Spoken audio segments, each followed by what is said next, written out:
This episode of Keys to the Shop is brought to you by Prima Coffee. Whether it's espresso machines, manual brewing devices, or general coffee shop needs, they seek to pursue the most innovative coffee products, both domestic and abroad, to offer their customers. Find out more at prima-coffee.com.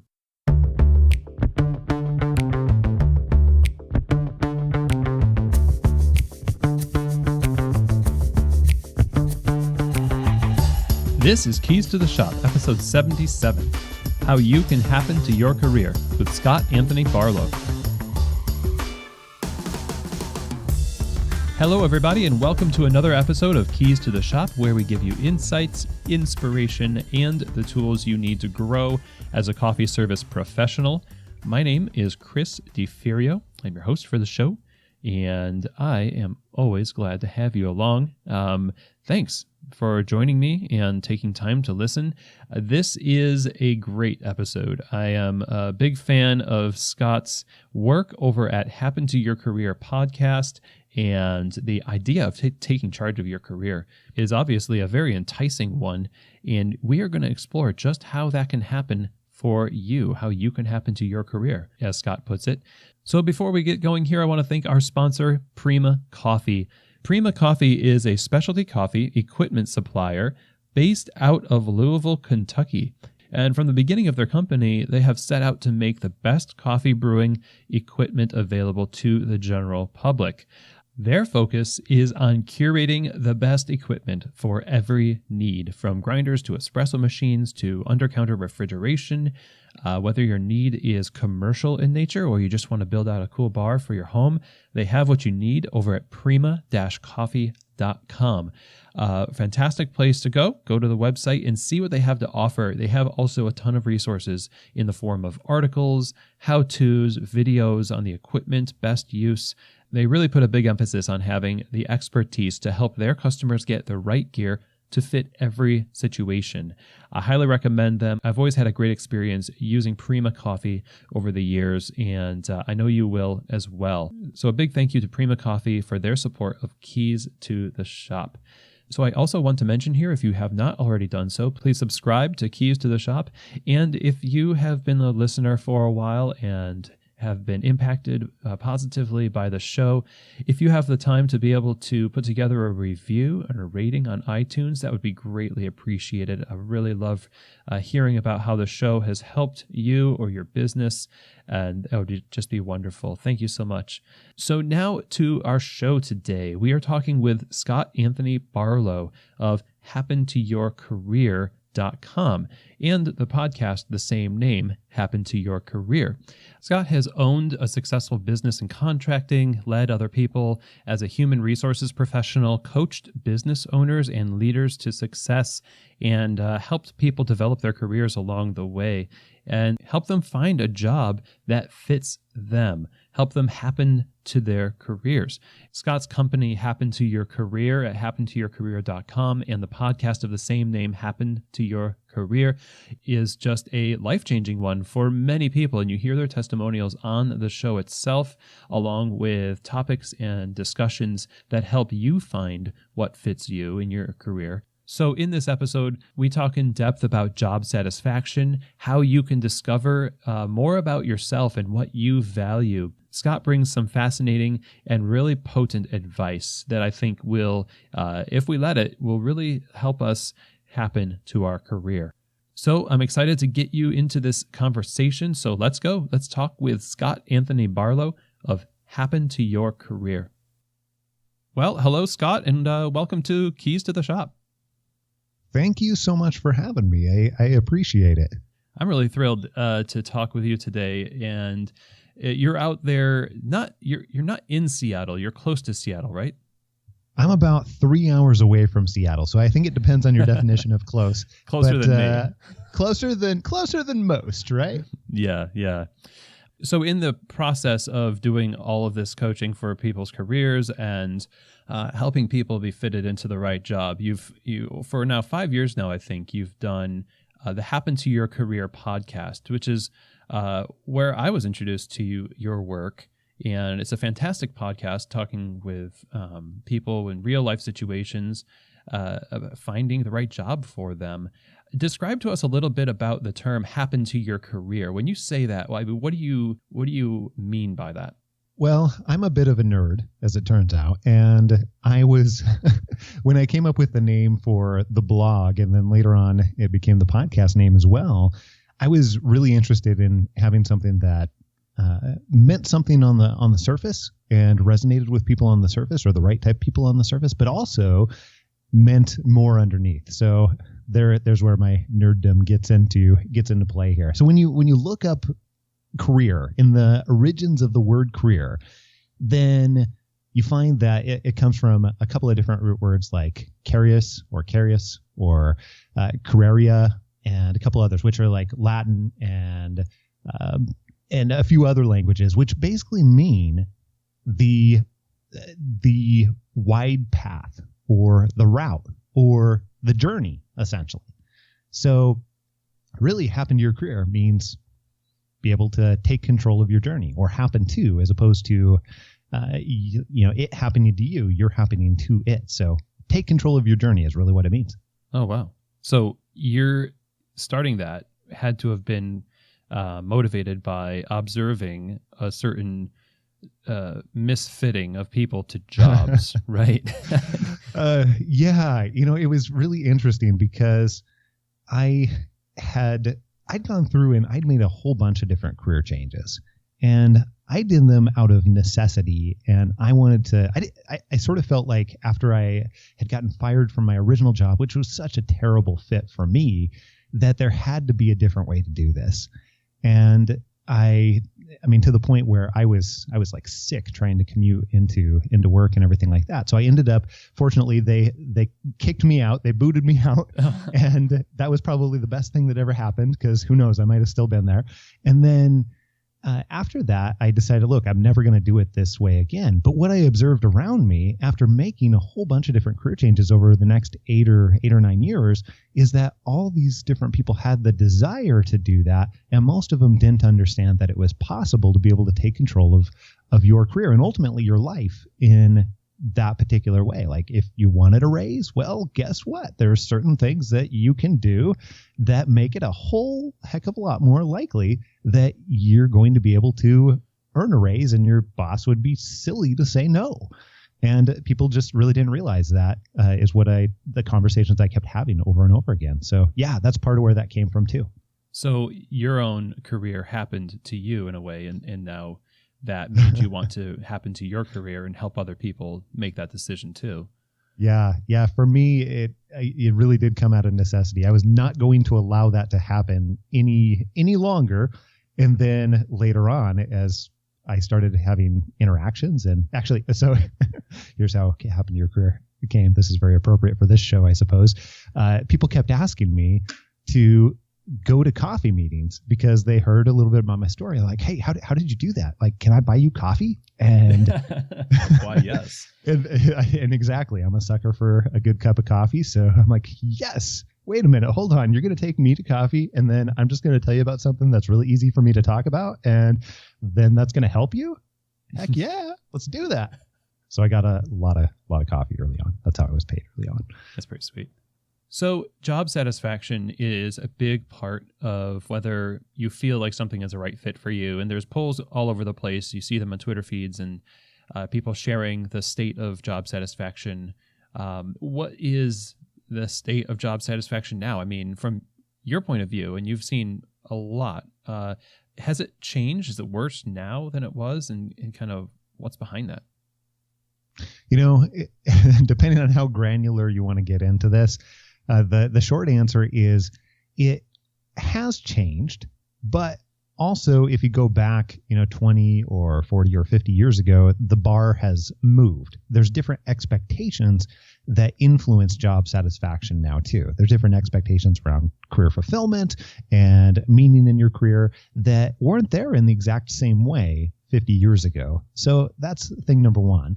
But it has actually in some areas worsened, depending on which group you're talking about and which country you're looking at. In the U.S. in particular, In some areas, it has worsened. And when you look at all the research and polls that have been done around job satisfaction, what you find is that all of them agree that someplace from near almost 60% of people all the way up to, on the high end, 87% of people are not fully engaged or fully satisfied with the work that they're doing 40 plus hours a week. Wow.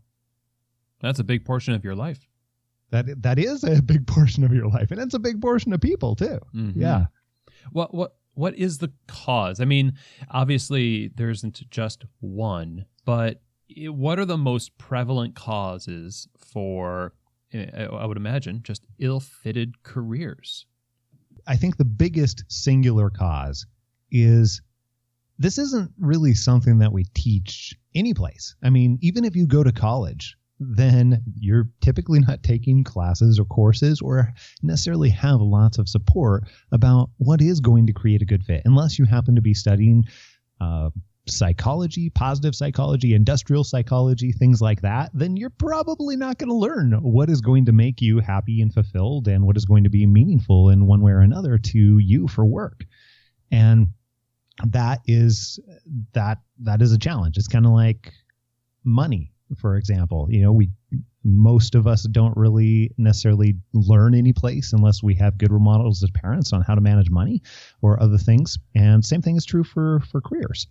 So that I think is the biggest cause. It's just there's not a lot of public awareness, more so now than even 5 years ago, just because of the internet and because of availability of information and things like that. But that aside from that, if you build up from there, the single biggest couple of causes are routed in, number one, being able to have freedom and decision-making power in how the work gets done.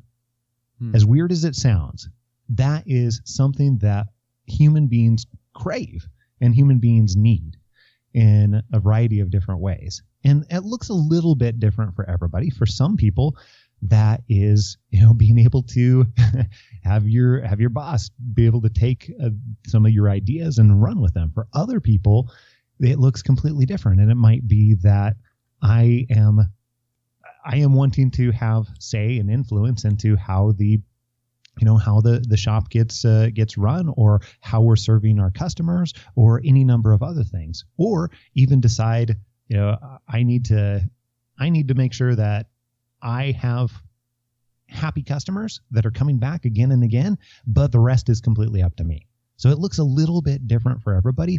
But what's really, really interesting is lack of being able to have decision making into how the work gets done, specifically on the how, then that can have long ranging influences to even heart disease and cancer are linked up to some of those things. So it's really interesting. It's an interesting conundrum because take a coffee shop, for example. Most owners want things to be delivered within a certain way and provide a certain experience. So trying to mesh what people want and need together with what a business needs is often challenged, and that's sometimes where the conflict can come too, right? Right. I mean, the stress and the bitterness that can arise from never even addressing the disappointment that you don't have that kind of autonomy or control. Yeah. That, I imagine, is what leads to the health problems. I'm sure coffee doesn't help that much with stress, but when you're in that position of having to assess your surroundings and make the decision about your career, and you're not satisfied with the lack of having say. I mean, is there a way to address that so that it alleviates that? I mean, it doesn't always warrant a career change necessarily. I imagine it sometimes is just a matter of knowing the landscape. I think that it I think that I've seen in almost every situation, there's a way to influence it. Is there a way to change it outright in every single situation within the time period that most people are interested in changing it? Because usually if we're unhappy for one reason or another in our career, we're not interested in sticking around for 5 years to just make a tiny change. We're usually typically interested in moving on. But I find that there are some really easy ways to, one, be able to determine if you can make that type of change or if you can influence that type of change, and also communicate what you need, and be able to actually do it as well. So here's an example. One thing that's really, really easy to do, and is also a little bit scary to do for some people, is actually going in, first of all, defining where you think you want. And this is, by the way, let's back up here for just half a second and say this is true for anything that you need in your job. Not necessarily just more autonomy or not necessarily just more decision-making influence, but even in the ways that you like to be appreciated or valued as a human being, or even getting a raise, or any of the things that we could probably fill in the blank with. One really easy way to have an impact on that is be able to first and foremost identify for yourself what it is that you specifically need. And sometimes that's the hardest thing to do, being able to clarify what it is. Because most people start from a place of, I know what I don't need. I don't need somebody up in my face telling me what to do all the time. and that's great. And that's a place to start. But instead, it's going to be much more helpful if you can identify what you do need and what you do want. And a really simple piece of logic that I've lived my life around for about the last 15 years or so is that when you know what you want and when you ask for what you want, you can more frequently get what you want. And when you don't know, it makes it near impossible. More frequently, not always. Yes, not always, but more frequently. That's a heck of a lot better odds than not at all, right? I mean, a lot of people feel forced into positions because we all need money. We need to make a living. Yeah. And we currently most of us are employed at this, stage, whoever's listening to this now, maybe there's a few people between jobs. We've all been there. But I would say for the most part, we're in a position and we have a choice to make, but before we make that choice, what you're talking about is learning about what's right for you. There's a lot to that. I mean, it's not just a matter of like making a checklist one afternoon after your shift and then you know what you want or who you are as a person and your needs. How do we go about finding out about ourselves? How do we begin to discover us so that we can discover what's right for us? Well, much of the way that you just rightly diagnosed that it's not as simple as taking an afternoon off and then going and building a checklist and then voila, you know what you need for the rest of your life. It's also not necessarily a simple question to answer too, but one of the things that I can help you understand and help your listeners understand is one of the frameworks that we use in how to think about this. Because first of all, let's call a spade a spade. I mean, answering a really big question like, hey, what is right for me? What is fulfilling for me?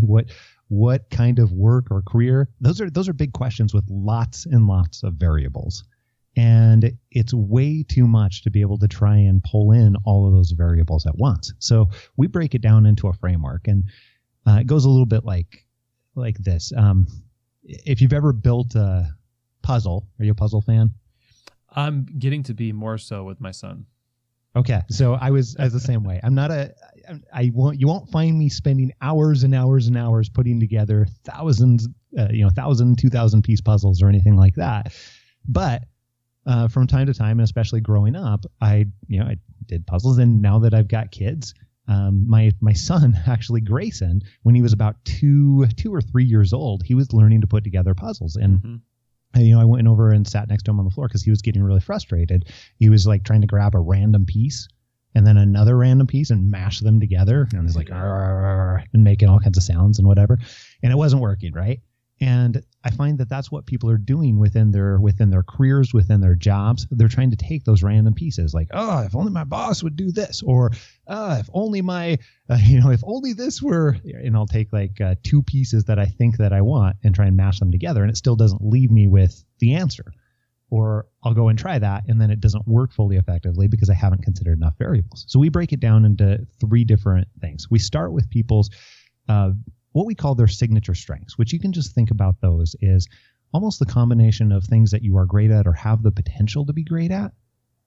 And additionally, much the way that you're wired, and personalities embedded into that, experiences. So it works for wherever you're at in life.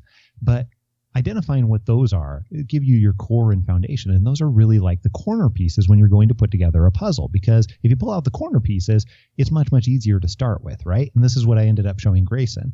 And then you get together those edge pieces because those are also fairly easy to identify with. And then you can put those together and you can start to see some of the colors, build out the frame. Now, the cool thing about once you have the frame is it's so much easier to answer questions like, what do I want, or what's a better direction for me?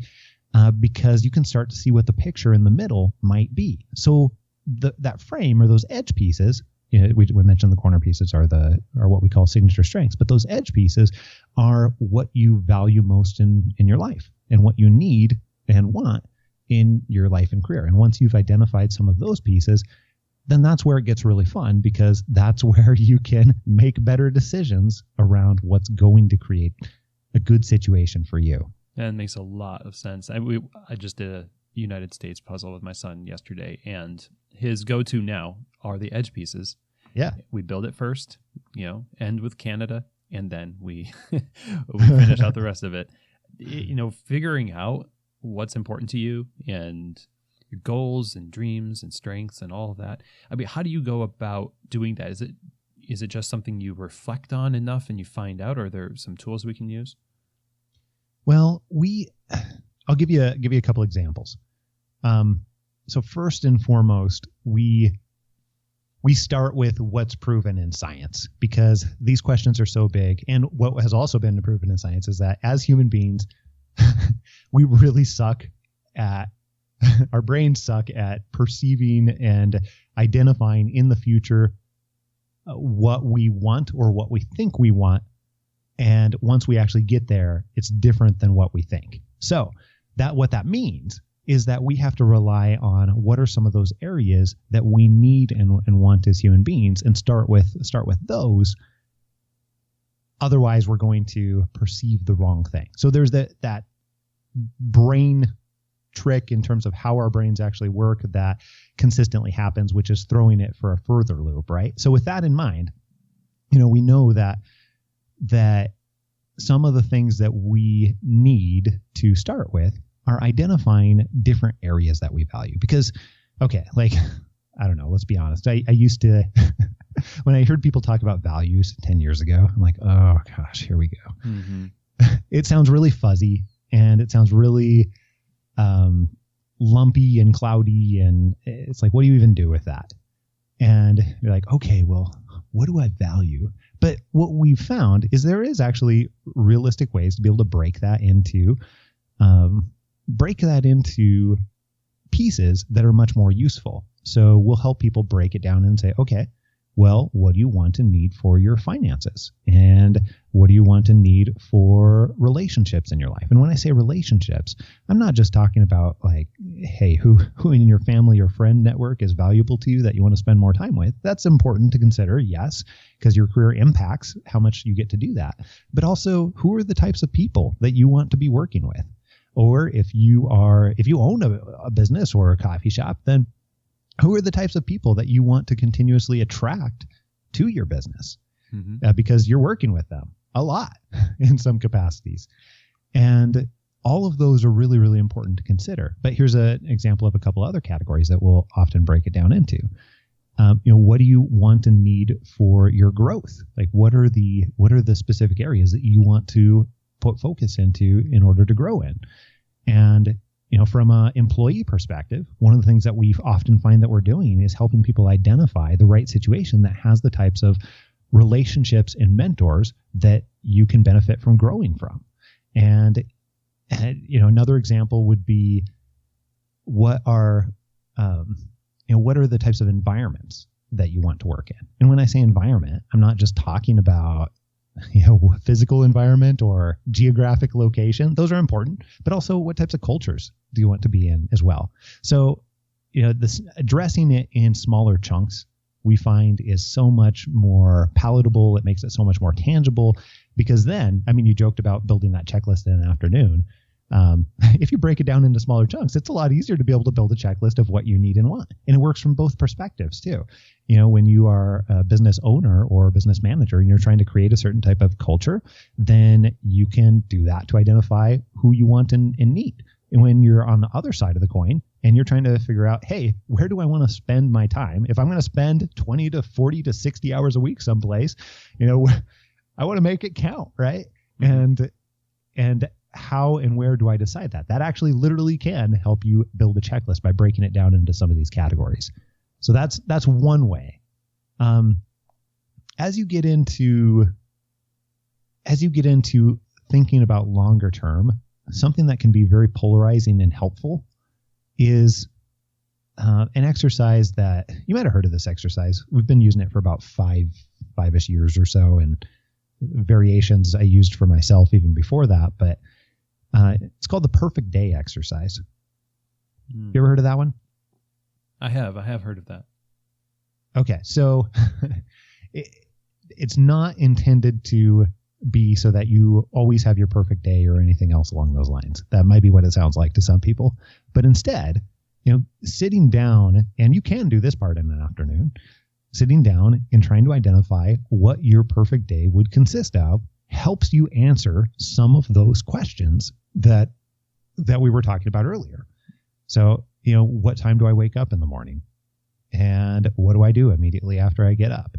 When I go and I am going to work, what does that look like? What does that consist of? Even if I don't necessarily have a name on that or a position on that or anything else, like who are the types of people that I'm spending my time with? What are the types of conversations I'm having? What are the things that I enjoy? And looking at it from that different perspective and pulling off some of the parameters around it can help some people, especially those people that are visual thinkers or visual learners, and that's their cognitive style. Then we find that this visualization, if you will, of your perfect day can help be another tool in a different way to think about it and what you really actually want and what's most important to you in your career. Because then you can look back over that and be able to say, oh, wow, okay, well, I guess if I were having my perfect day, then I would probably be spending less time with the annoying relative that is always bringing me down. And I'd probably be spending more time surrounded by business owners that are bringing me up and inspiring me to do different things. What so you're saying we can do this? Like we have permission? I feel like we feel we don't have permission to think on these terms, and it's a novel concept. Like when I first started thinking about starting to define the terms of my career, I had already had a lot of a career behind me. Going back to what we were sort of talking about earlier with how can you influence this and how can you change this? As step one, you have to know or have an idea of what you want, right? Like without that, the rest doesn't matter. You're sort of subject to what everybody else thinks that does know what they want or thinks they know what they want. Mm-hmm. And you're sort of at that mercy. But once you know what you want, that does give you the power to be able to go in and figure out. Let's say that I am working in a coffee shop and I am a barista and I am tired of not having, decision-making power, or I'm tired of, getting paid what I am and I want to be able to make more. Well, here's a different way that I can look at it. If I know those things are the case, then, and I know what it is that I want, and I know that I want to have a little bit more influence, and I also want to get paid more. Fantastic. Okay, now I can start to figure out what's the shortest path to be able to make that happen. And I find that often the shortest path to make that happen is making other people's lives easier. So if I have a coffee shop owner that I'm working for and working with, and they're my boss or my boss's boss, then I'm going to look for what's the path that I can help them create better experiences for their customers so that they have repeat clients, or what's the path where I can help them make more money so that they would be silly to not pay me more, where they would be silly to not provide that. If I'm making them an extra $30,000 a year because of some of the things that I have done or come up with or put into place, it's going to be easy for them to justify paying me $2 more an hour in a lot of cases, right? Maybe not easy, but it's a heck of a lot more possible easily. Yeah. Add value to get value.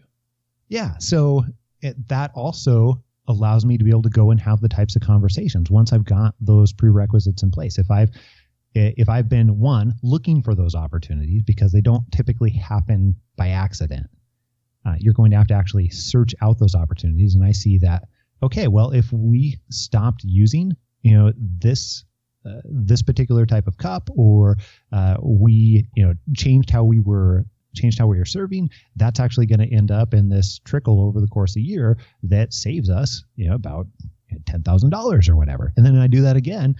And then I can add that stuff up, and then I can go and have the conversation and say, you know what, I am really, really interested in making this amount. I would love to figure out how you can make that, or how I can make that happen so that it is good for you, and you would absolutely want to pay me this amount. And here's what I've done so far. And I am also anticipating that I want to do these other 3 things, A, B, and C. And I would love to get your feedback on the other 3 things, and then also get your feedback on, what else can I do in order to ensure that you are excited to pay me this amount. And that is an odd conversation for many people to have. And because it's not something that we talk about in a lot of different ways, but that is essentially going back to what we talked about and taking control. Once I know what I want, that's a prerequisite. Now I can ask for what it is that I want.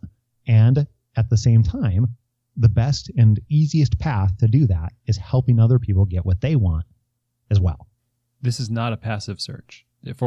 For somebody to provide all of the things that you just went through a discovery process to ascertain your desires, your values. Like, you don't just say, well, where I am right now isn't fulfilling. I'm going to go look for another job that is, and expect it to just kind of fall in your lap. No. And for the same reason that we talked about earlier, there's so many variables there. That's the equivalent of what most people do, where we're like Grayson, my 2 or 3-year-old at the time, who was grabbing one piece and grabbing another piece and trying to mash them together. Like, oh, well, if I go get another job, like it'll probably be better, right? Mm-hmm. And the reality is there's all these other things that we haven't considered. So I get to the new job and I'm like, oh crap, this commute is way longer. And oh crap, I didn't realize that these are the people that I'd be working with over here. Oh crap. If you understand what it is that you want in advance and have some consideration, it doesn't have to be perfect. Nobody perfectly knows everything that they want and can perfectly predict the future. But we can do a tiny bit of work up front in order to have better chances, much, much, much better chances of making sure that we are improving our situation versus finding ourselves in another kind of hole. Sure. I guess there's a difference between being disappointed when you know that your neglect was the reason, and being disappointed having kind of a premonition that, yeah, that's life and I can sacrifice that, but I'm the one who's deciding to sacrifice that. Yeah. Well, and here's another example of this too. Like, even when it doesn't go perfectly, when you've done some of those steps that we talked about, it still puts you in a so much better situation. So I was reading my email this morning, clicked in there, saw an email from one of our past people that we've worked with. And, I had emailed her. I just reached out to her and said, hey, how's the new job going? She's been in there for like 6 or 7 months or something. And I just wanted to check in on her. So she emailed me back and said, hey, actually it's pretty good, but there's also a little bit of a paradox. Here's some of what I've learned from what I want and need. So she got to the new role, and it's in a complete better situation in a lot of areas. It just much better fits her as a person because she did a really great job of identifying what she wanted and needed initially, and then went and sought that out in the workplace. But then, she got to the new role, and it wasn't perfect, and it's not perfect. And that's actually okay. She's still okay with that and feels very she's enjoying her new role. And also she acknowledges that, hey, I probably will change again in the next year or two. And that's okay. She now has a better idea of what she wants and needs.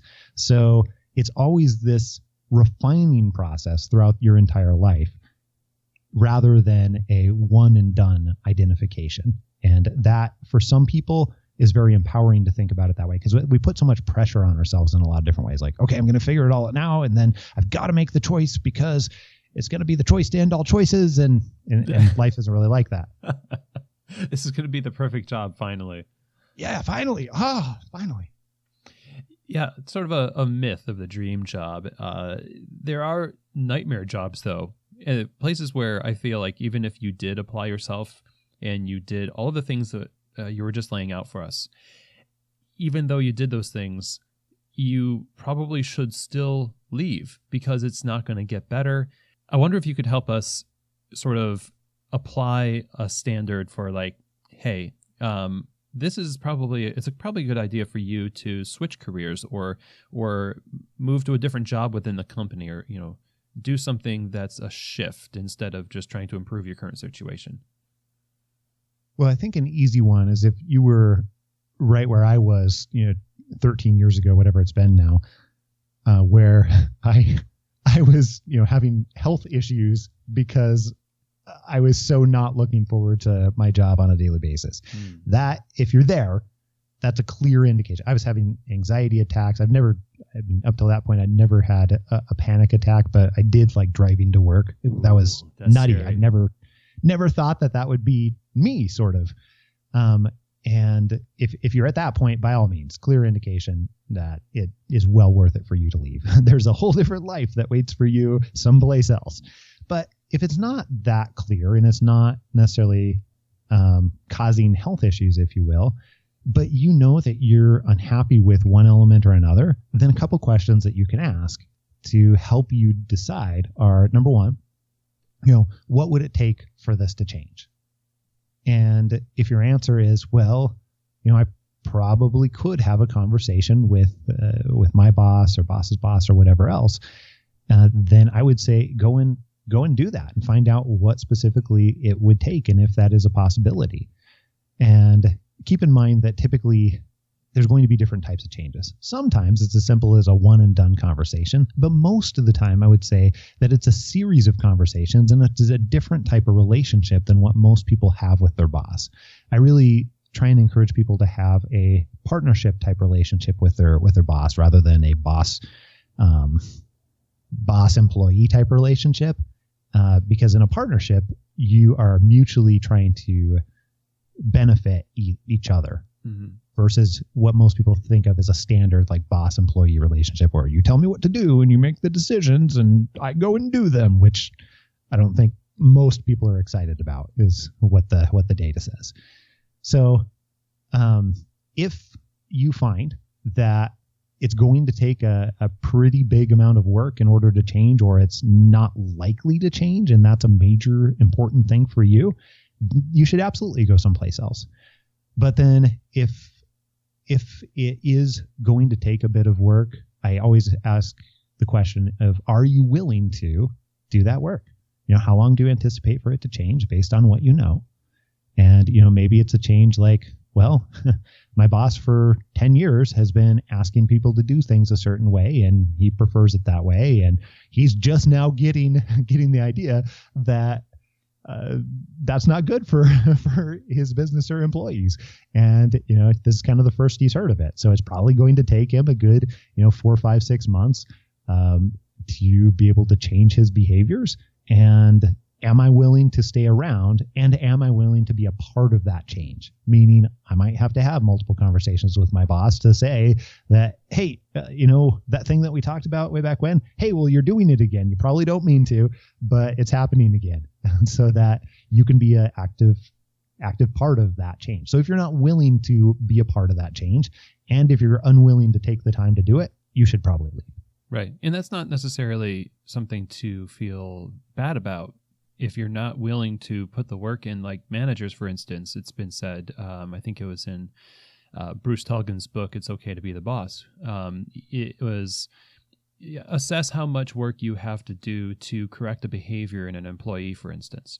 If you know your limitations as a boss in terms of how much work you're willing to put into a particular project or an employee's behavioral pattern, then that's your prerogative. And I would imagine that if you say, I'm not willing to do that much work because legitimately it really is the boss's job to provide that, that change, I don't think people should be feeling bad about that, but maybe just knowledgeable that that's their limit.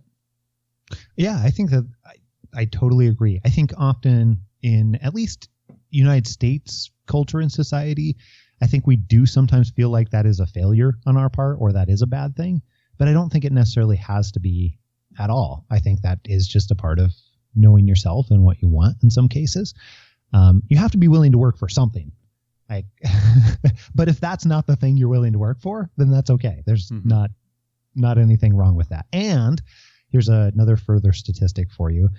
It's pretty well proven that even if not right away, at some point, if you don't feel like you're getting fairly compensated for what it is that you're doing in terms of the work, eventually you're going to start to hold a grudge about that. And eventually it's going to start impacting your performance. And eventually it's going to start impacting your behaviors. Yeah. And that's not a good place to be for anybody. It's never a good place to be for, whoever is owning or running the business. And it's certainly not a good place to be from the other side. Nice. So apply yourself, find out your values, and go through the process of understanding what the edge pieces are of your values. You fill in the rest and figure out what's valuable to you, how to manage that in your current situation as best you can. Apply yourself, and then if it's not working out, if you know that it's and maybe it's not up to you, maybe it really is a situation where it's just not healthy for anybody because the boss is truly a jerk or worst case abusive and truly micromanaging, then take that application somewhere else and apply yourself for the benefit of somebody who will appreciate you applying yourself. I imagine that's probably a healthy way to look at it. But then bosses, I guess I want to talk about what role those of us in authority are responsible for a good chunk of dissatisfied workers. What are the ways that we, as bosses, as leaders or managers, are most likely to not be helpful in people's careers? Okay, so here's this is going to sound a little bit extreme, and I have this makes people angry sometimes because they feel like it's not a bit possible. But I firmly believe that you are damaging your business or your section of the business or whatever it is that you're responsible for if you are continuing to hold somebody or keep them in a role that really just is a terrible fit for them. Mm-hmm. I believe that you should set them free. Now, in some ways, that might be like what happened when I was getting fired from a job that was a terrible fit. I was not excited to be fired by any means, and I moped around for a good 3 days before I did anything about it after that.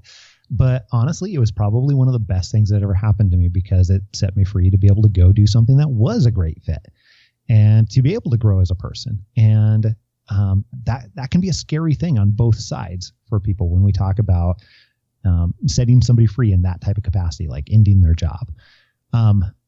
One of the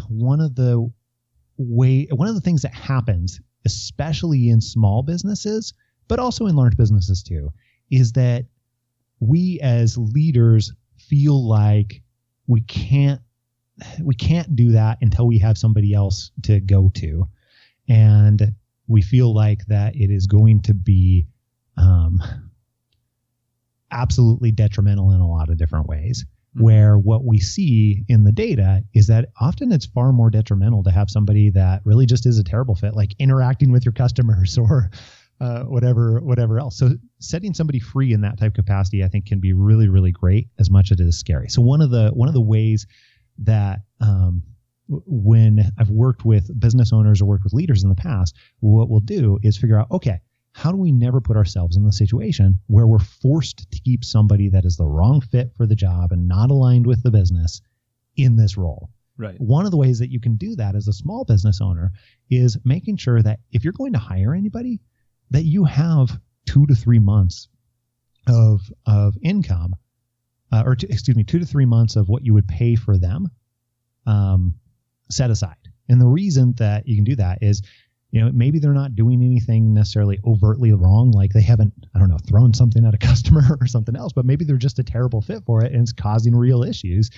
Then I want to be able to have that in store so that I can set them free and not feel bad about it and sleep well at night and, give them a little gift, if you will. And I'm not a lawyer, but I have consulted with many different lawyers, and there's a variety of different ways. And I would encourage you to consult with a lawyer if you're thinking about doing this. But setting them free with some additional cash so that they can go find something that is a great fit is a real gift to your business, the people that you serve, and them at the same time. So that's one example out of many to be able to not have to be forced to be stuck in that situation. But another thing that you can do, and another way that you can think about it too, is having somebody in that role or the wrong fit or anything else that falls into that category. Often people will just stay there, and because of some of the things that come along with being in a wrong fit type of role. And somebody who will tolerate being in a wrong fit type of role for a long time as well, maybe their confidence has been shattered, or maybe they're not willing to do anything, or maybe they feel stuck there for one reason or another. So just going, even if you're not wanting to set them free, going and having that direct and upfront conversation about, hey, it doesn't seem like this is working. Mm-hmm. What can we do differently? Because here's what I need. Even as the business owner or manager or leader, identifying what it is that you want and need from the business perspective is also very powerful in that angle too, because then you can express it in those types of conversations. Are those conversations difficult to have sometimes? Yeah, absolutely. But I would encourage you to consider, even write it down if you need to prep for it, and have those conversations, because you'll get completely different results. And very often you can solve it without going to the extreme of having to set somebody free. That's great advice. I've done both, fortunately and unfortunately. I think it's never a fun conversation, and I mean, somebody who is not having a great time in their role and is, it might be damaging what that role could offer the company, and that person shifting them over to another position within the company, for example. That when that happened, I've done that at least once, and it was very beneficial. And, I was even thanked for it after a good, few months into the new position. The other part, you don't necessarily get thanked for it in terms of setting somebody free or, letting somebody go. But that's the tough one. But, what about the boss who hires poorly? I mean, you have to imagine there's some culpability because you hired this person and put them in that position. Is there something we can do to avoid this altogether by making the right decisions in hiring and fitting the right people to the right position? I think that there's a lot of things that you can do. Number one is doing a better job of identifying who are the right people up front. And that's no small amount of work. It's a pain in the rear, honestly, to be able to do that work. I actually enjoy it, and still a pain. And if you want to see some examples of how we do that, actually on the front side, you can actually go over to happentoyourcareer.com/careers. And for any positions that we happen to be hiring for at the given time, you can click on them and be able to see some of the ways that we do that. We take great pains to try and discourage the wrong people from being interested in us, and then encouraging the right people to the point where they're like, oh my goodness, I had to contact you. Like I felt like, and we get emails like this all the time where it's like, I felt like if I did not reach out and did not try to be employed by your business, then it was going to be a major issue for me in my life. And once you can achieve those types of extremes and cause that type of reaction in somebody, then you know that you're on the right track. So check that out for some examples of how to do that. And because I could spend probably about 4 hours telling you here, but that's probably the easiest way, is just to show you instead. Very so cool. That's one thing that I would suggest, but you want to elicit that type of reaction to where you are scaring the wrong people away, and that's okay. There's nothing wrong with that. I think it's great, actually. And then encouraging the right people to where they must work with you. So if we're a boss right now and we've got a staff, most folks listening to this would have a relatively small staff, even a multi-unit business. What do we do to create an environment that is equipping people well who are in the company now, that to maximize their effectiveness and help them find their value and just create a great environment that equips them well?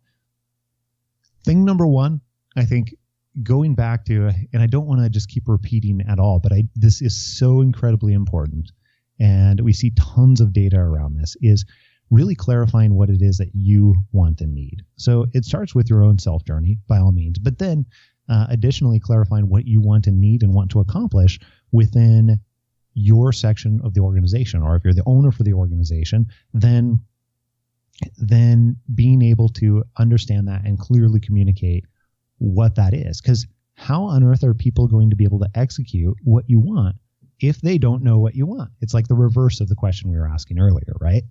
So I really do believe it starts with that. And part of it is self-awareness. Part of it is awareness of what you want to accomplish on the big picture side, which we've been talking a lot about, and there's other tactical things that you can do from there, but it really does start with that big picture side. And on the self side, we actually have a tool that's really easy for people to get started with that self-awareness type piece and what you want and what creates a real great life and career for you, no matter at what level, whether you are a business owner level, whether you are working as an employee. It is a great place to get started. And you can go over to figureitout.co, and we put together a short 8-day mini course that help guide people through the beginning steps of that. And that's figureitout.co. Nice. So now we could be a boss, we could be an employee. We're wanting to happen to our careers. Final words on why this is so important. Like, what is on the line here if we take this lightly and really don't apply it in our career? A life of unhappiness. I'm joking a little bit, but also very serious at the same time. I mean, the average person is going through a life of toleration. And that, I'm a little biased, obviously, but that sounds terrible to me.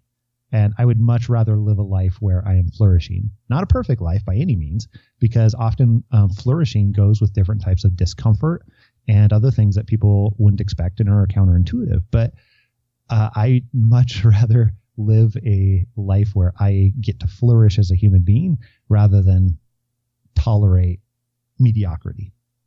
And that doesn't necessarily mean that everybody in the world is a multimillionaire of blah, blah, blah, blah, blah. What's more important is that we define what success looks like for ourselves, and then we get to live that. Happen to your career. Happen to your career. Absolutely. This has been really fun. Thank you so much, Scott, for just laying this out for us and helping us take charge, take the reins of our careers. Absolutely.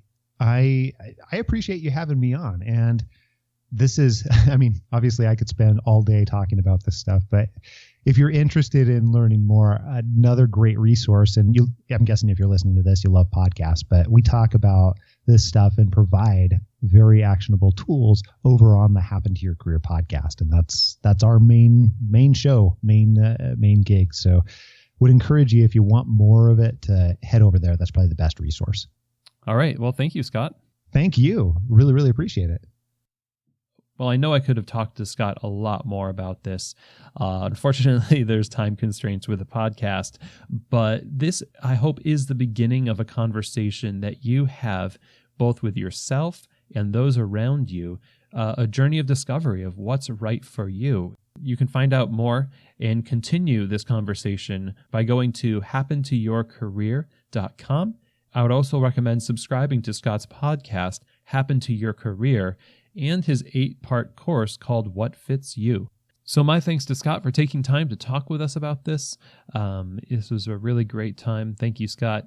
If you go to keystotheshop.com, you'll have an opportunity to put your email address into the little window that pops up. And when you do that, you will be on the list to receive the show notes for each episode, which are the key takeaways from the conversation or the episode for you to have as a convenient reference tool, along with the links to things mentioned, books, speakers, websites, stuff like that, and also some bonus material to help support the topic that we are talking about that day, and some news about what's happening at Keys to the Shop, like upcoming talks and things like that.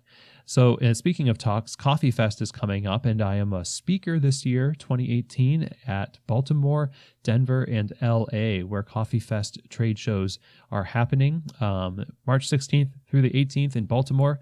If you're going to go to Coffee Fest, if you're around the area, I highly recommend it. It's very valuable if you are a coffee retailer especially.